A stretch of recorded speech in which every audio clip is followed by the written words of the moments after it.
विमल, पोलो, जुबा केसरी, हर पल मनाओ केसरी त्योहार। पाकिस्तान और बांग्लादेश को मिला इंग्लैंड का साथ, आईसीसी और बीसीसीआई को लिया आड़े हाथ। बस बहुत हो गई मनमानी, अब तो कोई ठोस कदम उठाना ही पड़ेगा। आईसीसी टी20 वर्ल्ड कप को लेकर बवाल दिन पर दिन बढ़ता जा रहा है। लग रहा था कि जैसे जैसे वर्ल्ड कप पास आएगा, 7 फरवरी की तारीख नजदीक आएगी, मामला शांत हो जाएगा। लेकिन यहां तो हर कोई इस आग में या तो हाथ सेक रहा है या फिर घी डालने का काम कर रहा है।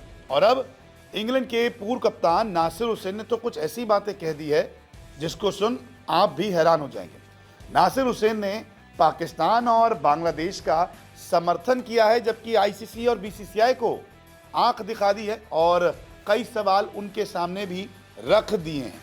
नासिर हुसैन ने साफ साफ कहा कि अगर हिंदुस्तान यानी कि भारत 1 महीना पहले आईसीसी से कहता है कि उनकी सरकार नहीं चाहती कि उनके देश किसी देश में विश्व कप खेले, तो क्या आईसीसी इतना कड़ा रुख अपनाती? मतलब साफ है कि पाकिस्तान ने जो मना किया है कि हम भारत के खिलाफ मैच नहीं खेलेंगे, बॉयकॉट करेंगे, उस पर लेके आईसीसी में बवाल चल रहा है, दुनिया भर की क्रिकेट में बवाल चल रहा है। लेकिन क्या अगर बीसीसीआई या भारत ये कहता कि हम इस देश में वर्ल्ड कप नहीं खेल रहे, तो क्या ये रुख अपनाया जाता?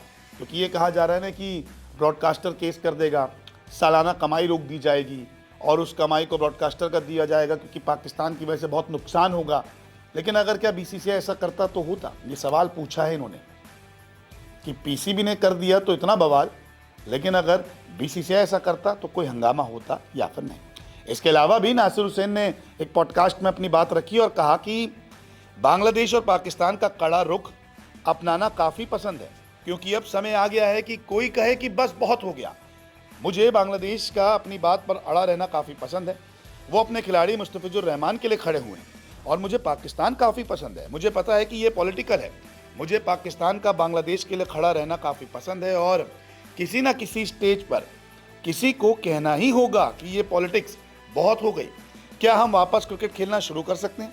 इसलिए शायद ये एक बहुत ही मुश्किल समय है, क्योंकि पाकिस्तान आईसीसी या भारत को नुकसान सिर्फ पैसे और इंडिया पाकिस्तान मैच के फाइनेंस से ही पहुंचा सकता है। यही एक तरीका है। हर कोई जानता है इंडिया पाकिस्तान अगर मैच नहीं होगा तो कितना नुकसान होगा।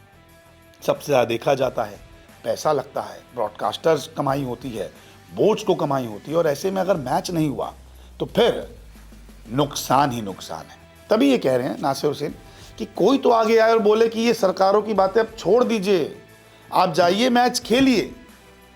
तो यहाँ पर ये कहीं ना कहीं बातों ही बातों में बीसीसीआई को भी छेड़ रहे हैं कि आपको इतना चौड़े में ऐलान करने की ज़रूरत क्या थी कि ये मुस्तफिजुर रहमान को हटा दीजिए। आप फ्रेंचाइजी को बोलते, फ्रेंचाइजी चुपचाप रिलीज़ कर देता। आपने हंगामा शुरू किया। फिर बांग्लादेश ने कहा कि देखिए यार, हमें तो सेफ महसूस नहीं हो रहा इंडिया में खेलने, आप चेंज कर सकते हो, बताइए। आईसीसी कहता है नहीं, तो उन्होंने कहा ठीक है, हम अपने खिलाड़ी के साथ हम वर्ल्ड कप नहीं खेलते, तो अब बांग्लादेश की टीम नहीं है। फिर पाकिस्तान सपोर्ट करता है कि ये तो गलत बात है, ऐसा कैसे, बांग्लादेश को अपना हक है, अधिकार है। तो पाकिस्तान अब ये कहता है कि हम भारत के साथ नहीं खेलेंगे। अब पाक पीएम ने भी कह दिया कि हम मैच नहीं खेलने वाले हैं। तो धीरे धीरे बवाल और बढ़ता जा रहा है। अब नासिर हुसैन आगे कहते हैं कि देखिए, अब इंडिया के फैंस ज़्यादा चिल्लाएंगे, हमारे पास पैसा है, सब ठीक है, लेकिन पावर के साथ जिम्मेदारी आती है। अगर आप लगातार बांग्लादेश या पाकिस्तान को नीचा दिखाते रहेंगे तो उनका क्रिकेट कम हो जाएगा। और इसलिए इंडिया और पाकिस्तान या इंडिया और बांग्लादेश के बीच पहले जो शानदार मैच हमने देखे हैं वो एक तरफा हो जाएंगे, जैसा कि उनके साथ हुआ है। तो नासिर हुसैन अपनी कुछ बातें यही कह रहे हैं, पॉलिटिक्स हटा दो, क्रिकेट को क्रिकेट रहने दो। क्यों ज़बरदस्ती ये सारी चीज़ें हो रही है? आप अपना मैच खेलिए, मैच देखिए, फैंस को भी मज़ा आएगा, आपको भी मज़ा आएगा, लेकिन जो पॉलिटिक्स बीच में आ रही है उसको हटा दीजिए। तो अब पाक पीएम ने भी बोल दिया है कि हम मैच नहीं खेलेंगे। पीसीबी की तरफ से ऑफिशियल आना बाकी है। आईसीसी सज़ा सुना सकती है। देखते हैं कि आगे अब क्या क्या होता है, लेकिन वर्ल्ड कप नज़दीक है तो मामला भी गंभीर है। बहुत बहुत शुक्रिया वीडियो देखने के लिए।